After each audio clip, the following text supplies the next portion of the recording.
একমাহমান আগত মই এবাৰ চাৰ্জাৰ কিনিছিলোঁ, কিন্তু যোৱাকালি ৰাতিৰ পৰা কেবল পাতে বহুত বেছি প্ৰব্লেম কৰি আছে, মানে ফোনটো চাৰ্জে লোৱা নাই। তো যিহেতু 3 মাহৰ ৱাৰেণ্টি আছে, মই বোলো আজি কলেজ যোৱাৰ পৰাই এক্সচেঞ্জ কৰি লৈ আহিম বুলি ওলালোঁ। দোকানখন গৈ পোৱালৈকেতো সকলোখিনি ঠিকেই আছিল, কিন্তু ৰাতিপুৱাৰ পৰা বেজতি হ'লোঁ।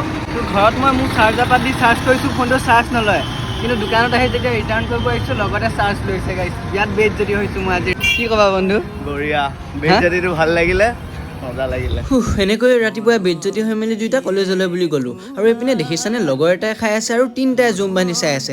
কিন্তু মই হ'লে চাই থকা ভকত নহয় দেই। তাৰ ভাগৰ পৰাই 7 চামুচমান ঘুগুনি খাই আৰু লগৰটোৱে মই এখন তামোল খাই আমি গোটেইকেইটা ক্লাছ কৰিবলৈ বুলি গ'লোঁ। আৰু আজি ক্লাছ আৰম্ভ হোৱা 5 মিনিটমান পিছতেই দুৰ্ভাগ্যবশতঃ আজি কাৰেণ্টটো গুচি গ'ল। আৰু কোনোবাই যদি বিচনী দি বিচি আছে, আৰু কোনোবাই আকৌ হাতখনকৈ বিচনী বনাই লৈছে, আৰু কোনোবা মহাপণ্ডিতে এইপিনে মোবাইলতে ফেন চলাই লৈছে। কি যে হ'ব।